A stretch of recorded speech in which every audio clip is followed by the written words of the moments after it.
Bonjour à tous et bienvenue dans les Mardis Techno de Robotics Place. Je suis Rémi Parloir, le directeur technique de la société Novalinx. Et aujourd'hui, je vais vous faire une présentation sur la vision en milieu industriel et notamment en milieu robotique. La société Novalinx, pour en parler rapidement, c'est un bureau d'études que j'ai créé avec mon associé Sébastien Bach en 2012. Nous sommes un bureau d'études spécialisé dans la conception et la réalisation de machines spéciales pour les industriels, donc des machines absolument sur mesure. Plus de la moitié de nos projets sont des projets de R&D sur des sujets innovants. Nous sommes une quinzaine de personnes et nous sommes tous des passionnés de machines, de technologie, et on aime comprendre le besoin d'un client, s'immerger dans son métier et imaginer un moyen automatique pour répondre à une problématique qu'il aurait dans son usine. Aujourd'hui, donc, je vais vous parler de la vision en milieu industriel. Tout d'abord, je vais définir qu'est-ce que c'est. Alors, je vais pas pouvoir faire un inventaire de tout ça. On a un temps qui est assez limité, donc je vais cadrer un petit peu.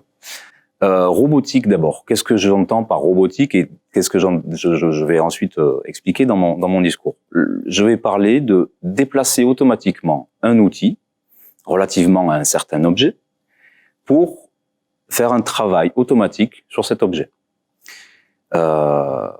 On voit souvent des robots à 6 axes, des robots polyarticulés, mais vraiment mon discours aujourd'hui porte sur tout type de matériel qui est capable de déplacer un outil pour faire un certain travail sur un certain objet de manière automatique, évidemment. Ces robots-là, les tâches que l'on va pouvoir leur faire accomplir, c'est tout ce qu'on pourrait imaginer, des tâches de manutention, un robot qui déplace des objets, des tâches de traitement de surface, un robot qui fait de la peinture, un robot qui fait du décapage, du polissage, des robots d'inspection automatique, par exemple, un système qui, équipé de caméras, va être capable d'analyser tout seul si un objet est de la qualité attendue ou s'il comporte tous les éléments que l'on souhaite avoir sur cet objet, et ainsi de suite. Je pourrais en parler pendant longtemps. Voilà ce que j'entends par robotique. Vision industrielle. Qu'est-ce que j'entends par vision? Très vulgairement, je vais dire qu'on va parler de donner des yeux à nos machines. Je vais être un petit peu plus précis, on va parler d'équiper ces machines de moyens de vision de type caméra. En quelques mots, une caméra, qu'est-ce que c'est? C'est un élément sensible. Aujourd'hui, ce qui est très répandu, c'est le CMOS. On a plusieurs millions de pixels sur une très petite dalle. C'est un matériel optique qui va conduire le chemin de la lumière vers ce capteur, et une électronique qui est là pour travailler ce capteur et fournir les données à un système au-dessus qui va être intéressé par le résultat. Ça, c'est une caméra. Une caméra qui est donc capable de recevoir la lumière qui est réfléchie par l'objet, par la scène qu'elle observe. Mais on va aussi s'intéresser à des systèmes de mesure qui émettent eux-mêmes une lumière, ce qu'on appelle de la lumière structurée. Et dans mon discours, je vais évoquer deux types de capteurs à lumière structurée. Je vais parler de capteurs à projection de lignes laser, ce qu'on appelle usuellement un profilomètre. Et puis je vais parler de capteurs à projection de lumière structurée complète, type speckle ou frange, qui est là vraiment un scanner 3D dense qui nous retourne une matrice de points. Pourquoi la vision industrielle? Pourquoi on veut donner des yeux à nos robots? Je vais faire une analogie assez simple. Un humain qui fait un dessin sur une feuille de papier. On est tous plus ou moins artistes dans l'âme, mais on est tous capables de faire un dessin, plus ou moins bien. Maintenant, essayons de faire ce même dessin en fermant les yeux. Il y a des célèbres jeux de société qui s'amusent à nous faire ça, mais on se rendra vite compte que c'est curieusement difficile. C'est difficile pour un humain de faire une tâche précise avec les yeux fermés. Je vais arrêter mon analogie là. Un robot que l'on aura programmé pour qu'il fasse un dessin sur une feuille de papier, il va faire ce dessin. Et il va le répéter, il va le faire très très bien. Alors il le fait beaucoup mieux que nous parce qu'il a un sens kinesthésique, le robot, grâce à ses capteurs, grâce à son électronique, qui est très développée. Maintenant, je complique un tout petit peu le problème. Je déplace la feuille de papier. Le robot ne fait plus le dessin correctement, ou en tout cas plus où on l'attendait. Si j'incline la feuille de papier, le travail du robot sera dégradé. Donc, pourquoi on veut faire ça? Eh bien, c'est quand l'électronique, les capteurs classiques d'un robot, la précision mécanique, tout ce que l'on pourrait préparer est insuffisant pour que le robot puisse faire son travail. Dans quel cas ça arrive, ça? Ça arrive dans des cas, je parlais tout à l'heure de robots de manutention, donc un robot qui attrape des choses pour les poser ailleurs. Imaginons que les choses que le robot doit attraper, elles sont à un endroit inconnu à l'avance, ou qui n'est pas parfaitement maîtrisé. Si mon robot est aveugle, avec le meilleur équipement du monde, il ne pourra pas aller à l'endroit où l'objet va se présenter, il ne pourra pas accomplir son travail. Je prends un autre exemple, un robot qui travaillerait sur un très grand assemblage. Je prends l'exemple d'un train, un wagon. Quand bien même on apporte le plus de soins possible à la fabrication de ce wagon, il n'est pas précis au millimètre. Il ne peut pas l'être, il n'y a pas besoin qu'il le soit pour son propre fonctionnement. Ça, c'est un premier problème. C'est que mon objet, en fait, n'est pas comme je pense qu'il est. Et ce même train, on imagine qu'il va pas être positionné parfaitement là où le robot l'attend. C'est quelque chose qui est très lourd, qui se déplace difficilement, donc on aura un positionnement qui sera précis à quelques dizaines de centimètres près, peut-être. Par contre, le travail que le robot doit faire sur ce train, lui, il est redoutablement précis. Donc là, on est embêté. Je vais prendre encore un autre exemple.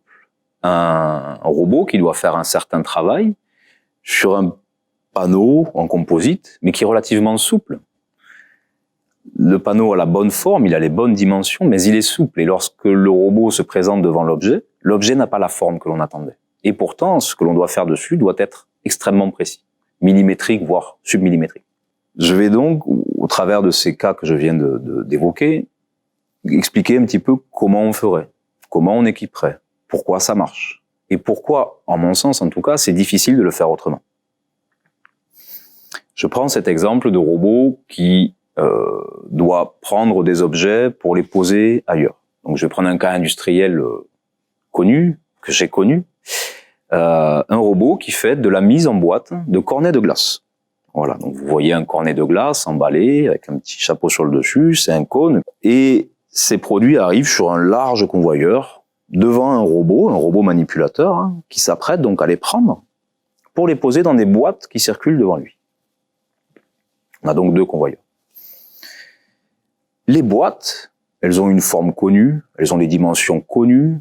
Imaginons qu'on ait une mécanique de qualité qui fait que on sait où est chaque boîte à chaque instant. Ça, c'est parfaitement maîtrisé.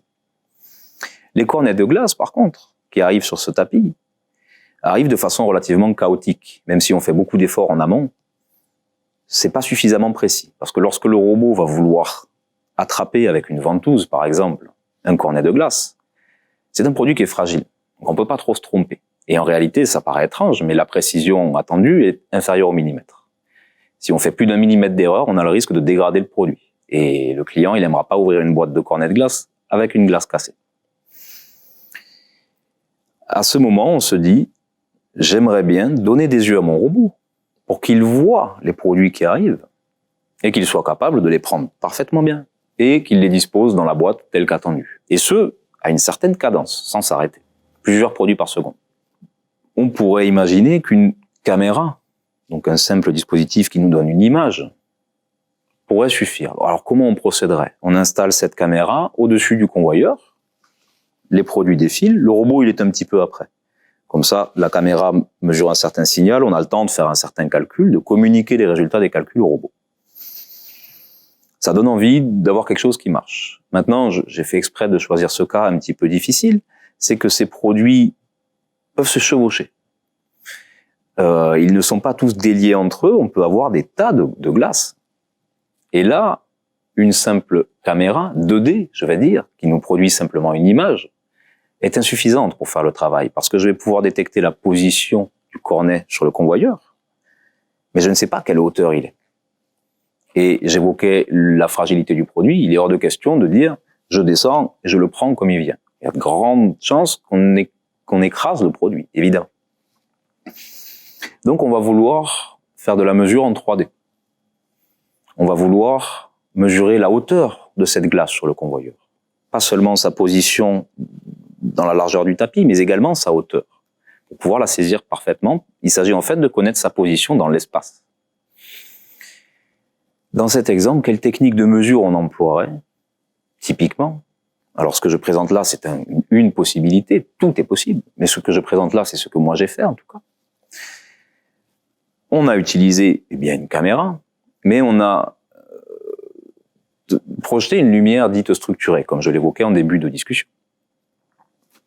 On a donc une caméra et on a une raie laser. Donc on projette une ligne laser sur le convoyeur, là où passent les produits, là où regarde la caméra. Et puis, il y a un certain angle entre ce laser et cette caméra. Un peu le même concept que l'angle qu'il y a entre nos deux yeux lorsqu'ils observent quelque chose. Ce qui va se passer, c'est que les produits qui défilent sur le convoyeur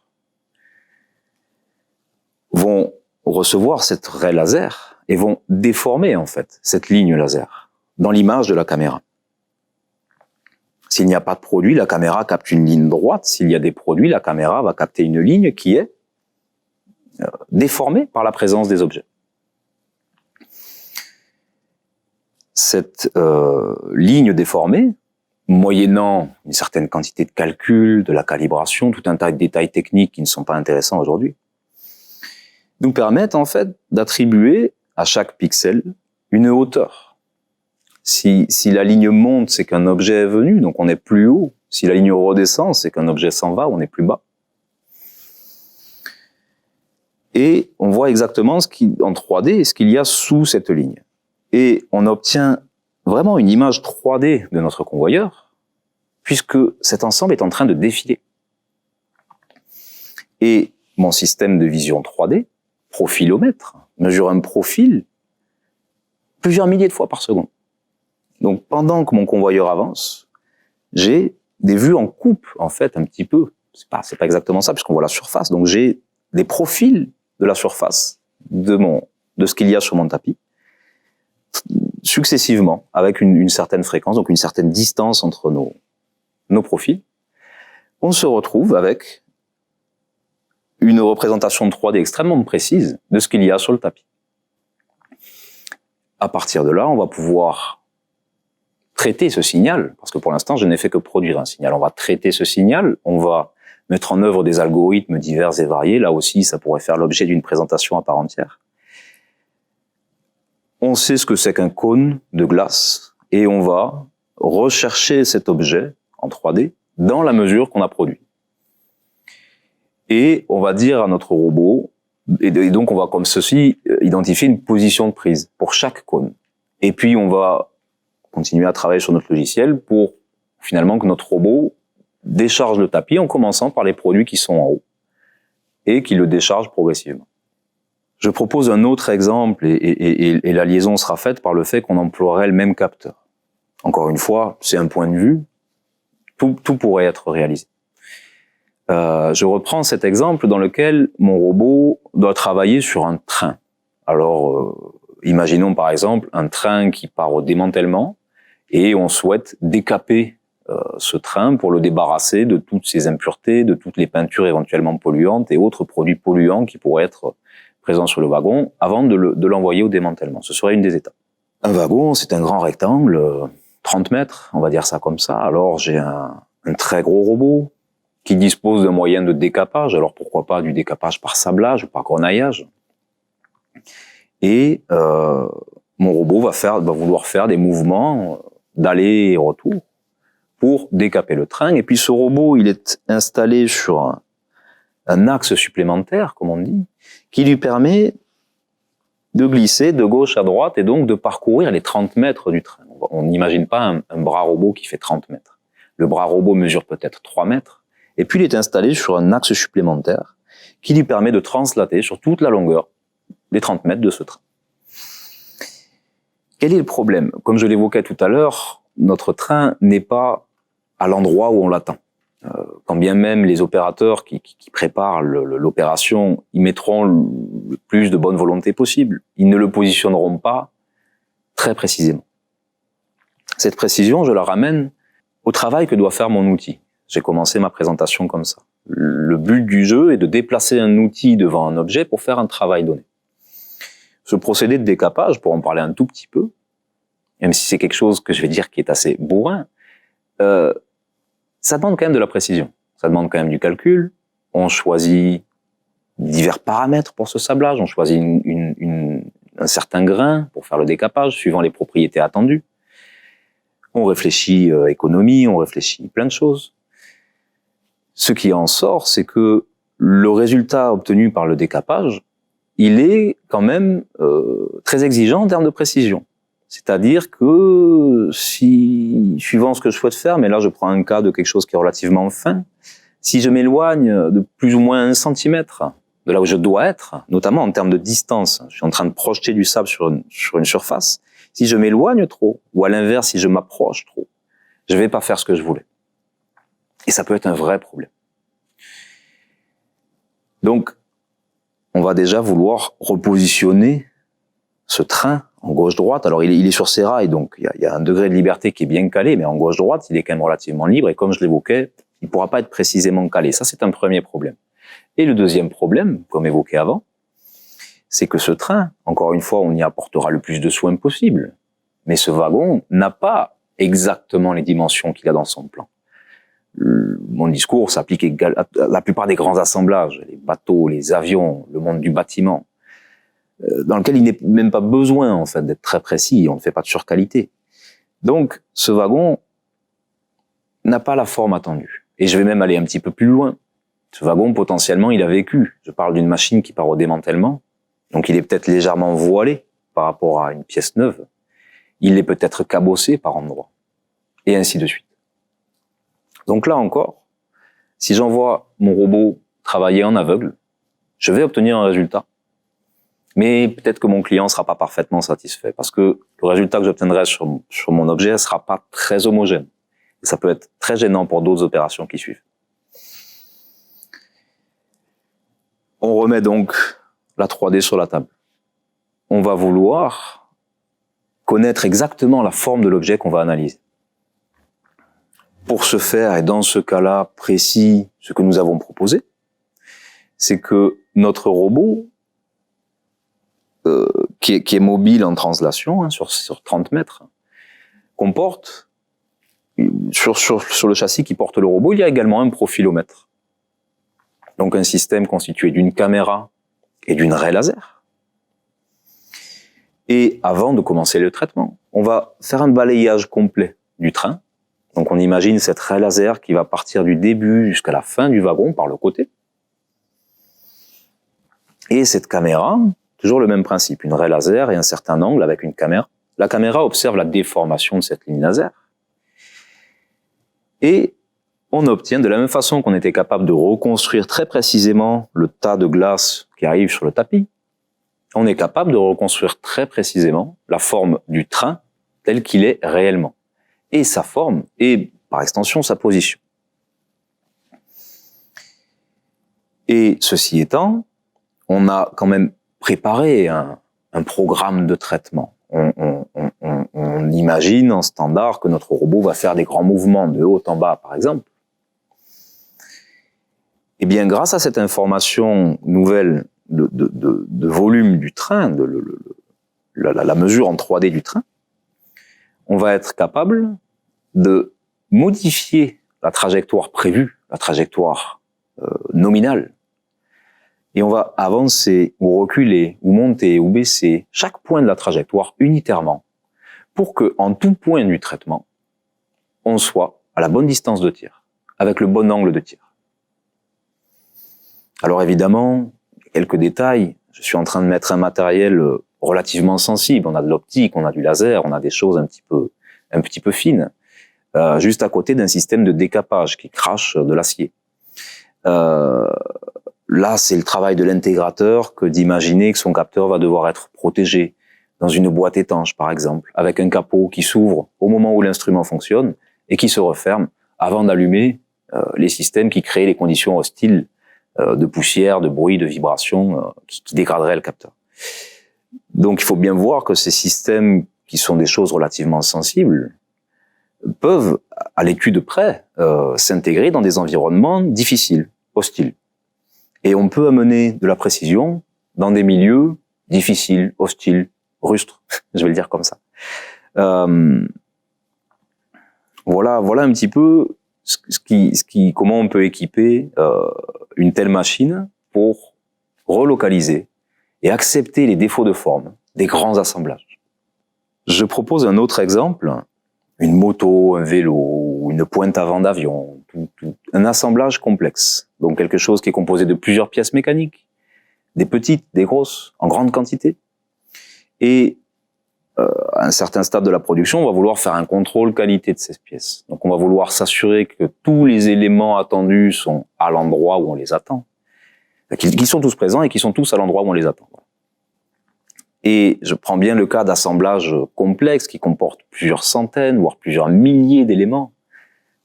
L'aéronautique, typiquement, est assez expérimentée dans ce genre d'assemblage.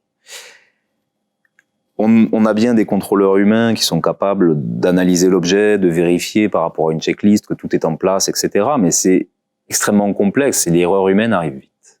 Donc dans ce genre de domaine, on est assez vite intéressé pour imaginer des solutions de contrôle, d'assemblage, d'inspection automatisées. Donc ce cas-là est un petit peu particulier parce que je n'ai pas un robot qui porte un outil qui fait un travail. Le système de vision est l'outil du travail, puisque c'est un système d'inspection, c'est un système de contrôle qualité. Je vais en rajouter un petit peu.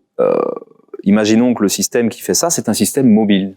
Parce que mon assemblage complexe, qui comporte plein de petites pièces, des supports, des rivets, des câbles, tout un tas de choses, mes opérateurs, ils en mettent plusieurs dans la pièce. Ils en mettent par exemple 3 x 3, j'ai 9 assemblages, et puis je démarre ma machine, et je veux qu'elle les contrôle les 9. Donc de quoi je suis en train de parler? Je suis en train de parler d'un robot mobile. Alors imaginons un système tel qu'un bras manipulateur. Ça pourrait être tout à fait autre chose. Mais imaginons un bras manipulateur qui porte un capteur de vision 3D et qui est sur une base mobile. Donc là, évidemment, mettre en œuvre de la vision, ça semble inévitable. Pour 2 raisons. La première, évidemment, c'est la raison du travail même. C'est que l'outil de travail est la caméra. Et la deuxième, c'est de se repositionner correctement devant la pièce, parce que mes opérateurs les auront mises à certains endroits, par rapport à des marques au sol, par exemple. Mais là aussi, avec tout le soin qu'ils pourront y apporter, ça pourrait être insuffisant. Donc on doit d'abord relocaliser le robot devant l'assemblage, pour ensuite pouvoir dire, donc l'élément est présent et l'élément est au bon endroit ou pas. J'ai jusque-là parlé de capteurs de type profilomètre. Je ne l'ai pas dit explicitement, mais ce sont des capteurs qui nécessitent un déplacement relatif entre l'objet à mesurer et le capteur pour obtenir quelque chose en 3D de volumineux. Dans ce cas-là, on va imaginer, pour se compliquer un petit peu la tâche, que ça prend trop de temps. Je veux dire, j'installerai un profilomètre au bout de mon bras robot, et mon bras robot ferait des mouvements de balayage devant la surface, en espérant qu'elle est à peu près au bon endroit quand même, pour construire sa mesure 3D pour faire son travail. Mais on se dit que ça prend trop de temps. On se dit que le robot pourrait être gêné dans ce mouvement de balayage. Et même certains éléments sont dans des endroits très exigus, très difficiles d'accès. Il y a tellement d'occultation qui arrive de toutes parts que vouloir mesurer par balayage, par déplacement d'un profilomètre, ça paraît difficile. Si on part comme ça paraît difficile. On va se créer d'autres problèmes. Donc là, j'ai proposé, et on a fait ça, l'usage d'un capteur 3D qui est dit dense, c'est-à-dire qu'un profilomètre à une position donnée reconstruit des points le long de la ligne, et ensuite il faut faire ce balayage pour avoir tout notre objet. Là, notre scanner 3D, c'est une caméra, parfois 2 caméras, pourquoi pas, couplée à un vidéoprojecteur qui envoie une lumière structurée. Ça peut être ce qu'on appelle usuellement un speckle, c'est un petit peu la neige qu'on a sur une télé qui capte pas, ça c'était avant. Il peut aussi projeter ce qu'on appelle des franges, je vais vulgariser en disant que c'est une espèce de code-barre. Le principe reste le même que pour le profilomètre. On projette une lumière sur un objet, cet objet, par ses formes, déforme la lumière, telle qu'observée par la caméra. La caméra interprète la déformation de la lumière pour construire une mesure en 3D. Donc dans ce cas d'inspection d'assemblage complexe, notre bras robot qui est sur sa plateforme mobile est équipé d'un scanner 3D dense. Donc en un seul point de prise de vue, il a une photo d'une certaine taille, il y a des paramètres à calculer, mais une photo 3D. Donc on a, sur une certaine taille, le volume, les formes de ce qui se présentait devant le capteur, mais le robot s'est positionné à un endroit et a fait une photo. Et donc comment fonctionnerait notre système? Donc on imagine que nos assemblages sont quand même dans des endroits, on a une bonne estimée initiale, on a une position de départ qui est relativement bonne, et notre machine pourrait s'approcher de l'objet. Elle-même, elle est un petit peu perdue dans l'espace. La robotique mobile donne des résultats qui sont meilleurs et meilleurs chaque jour, mais qui restent encore améliorables. Ça dépend du sujet sur lequel on travaille, mais disons que là, je vais travailler sur quelque chose de millimétrique, encore une fois, voire submillimétrique. Et je vais imaginer que mon robot mobile, il sait où il est à plus ou moins 5 cm. C'est déjà très bien. Alors, le robot se met à peu près au bon endroit, devant l'objet qui est lui-même à peu près au bon endroit. Et on va faire quelques photos de loin, pour éviter toute collision, parce qu'on ne sait pas exactement où est l'objet. On va faire quelques photos en 3D. Le robot va prendre 3, 4, 5 photos. Ce qui va lui permettre de, comme on dit dans le jargon, recaler l'objet tel qu'il est réellement. Et une fois que ce recalage est fait, alors, c'est bon, maintenant on sait où on est par rapport à la réalité. Et si j'ai un rivet qui est à cet endroit-là dans mon plan, grâce à ce recalage, je vais pouvoir le retrouver dans la réalité. Donc on aura une première phase de recalage global. Et ensuite, notre machine va faire des photos de tous les éléments qu'il faut contrôler. Alors on peut avoir plusieurs éléments dans la même photo, s'ils sont petits, rapprochés, ou alors il faut une photo par élément. Là, ça va être très dépendant de la pièce, de l'objet que l'on est en train d'analyser. Et chaque photo est parfaitement repositionnée sur le plan, puisqu'on s'est recalé. Elle est parfaitement relocalisée sur le plan, et on est capable de faire une inspection, c'est-à-dire qu'on va soustraire l'altitude mesurée avec l'altitude supposée. Et si quelque part il y a un écart, c'est qu'il y a un problème.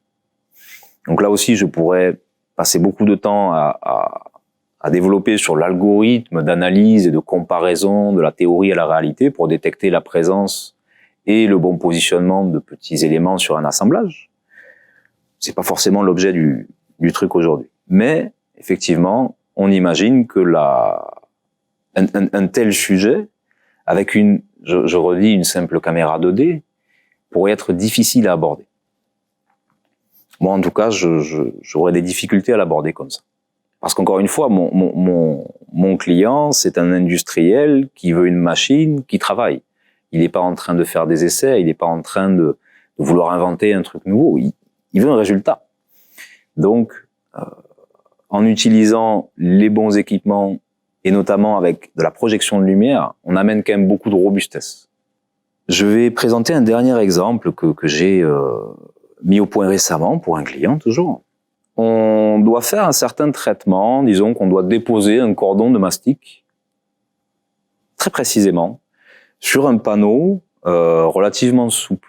On va prendre pour exemple, on est au bon endroit pour ça, un panneau de voilure d'avion. Ce panneau, il est fabriqué avec une grande précision.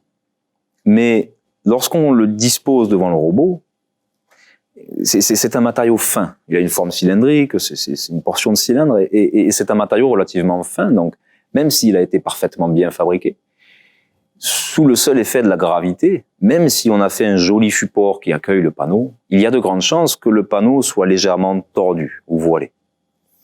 Et imaginons qu'on ne veut pas dépenser trop d'argent pour faire le support qui tient ce panneau. Donc, on met l'objet devant le robot. Dans la théorie, dans le plan, on a choisi un chemin pour notre cordon. On sait ce qu'on veut. Il part du bord inférieur gauche pour aller à un autre endroit, par exemple, en faisant cette longueur-ci. On sait ce qu'on veut. Seulement, je refais, si le robot part à l'aveugle, la probabilité pour que ça marche, elle est toute petite. Parce que le panneau n'est pas forcément au bon endroit devant le robot. Et parce que le panneau n'a pas la bonne forme. On a souvent une combinaison des deux phénomènes. qu'est-ce qu'on pourra faire à ce moment-là? On va équiper notre machine d'un scanner 3D. Alors là, je vais prendre l'exemple d'un scanner 3D qui est fixe dans l'environnement. Imaginons que là, on est sur une installation qui est fixe, ce n'est plus un robot mobile, il n'y a plus d'axe linéaire qui nous permet de translater. Et notre robot est fixe dans l'environnement, le poste de travail est fixe et on amène le panneau toujours à peu près au même endroit. On pose quelques sauterelles, on bride le panneau, on sort de la pièce, on démarre le robot. J'aurais disposé au plafond, par exemple, un scanner 3D qui est fixe dans la pièce.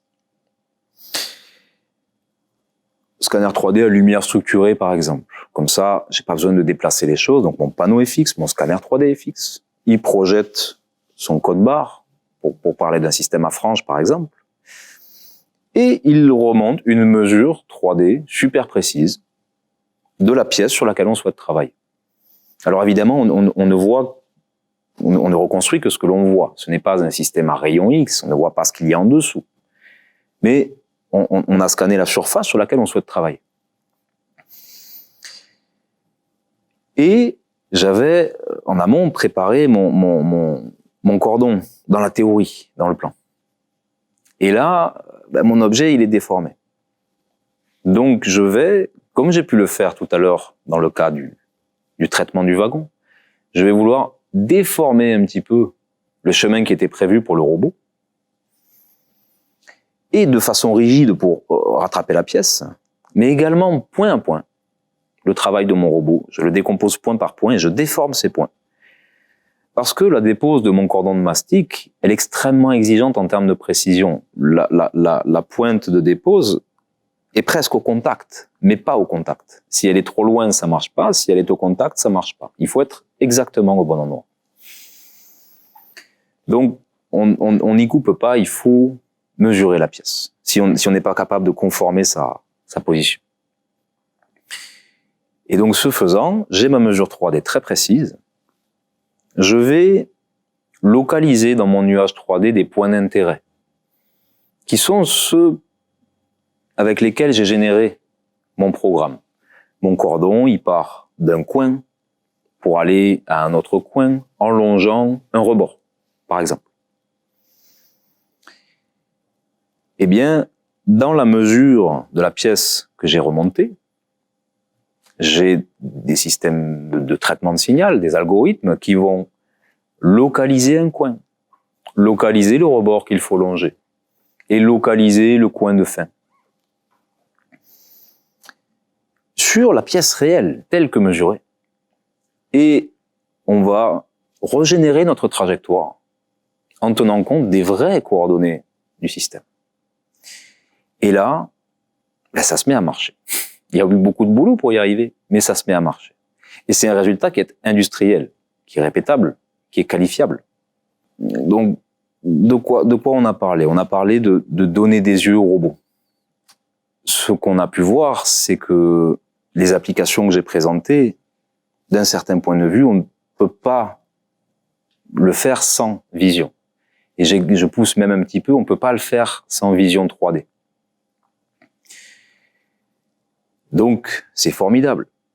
Ça résout pas tout, quand même. Je donne un exemple simple. Si l'exemple sur lequel je viens de terminer, ce panneau souple sur lequel je veux déposer mon cordon, s'il bouge pendant le traitement, c'est fini. Et voilà, des cas spéciaux comme ceux-ci qui nous limitent, il en existe. Donc, la vision 3D n'est pas la solution à tous les problèmes. Mais c'est un outil qui est mature. Il y a de nombreux fabricants d'équipements, il y a de nombreux vendeurs de logiciels, il y a de nombreux intégrateurs, Novalinx et beaucoup d'autres, qui maîtrisent ces technologies. Et quand on est dans une impasse avec des moyens traditionnels de mécanique, de précision, tout type de capteurs proprioceptifs, etc.,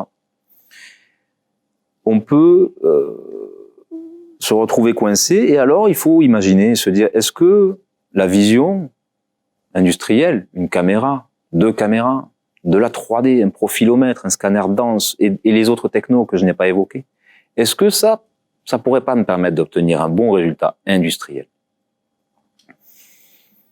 Donc c'est un petit peu ça que je souhaitais vous présenter aujourd'hui.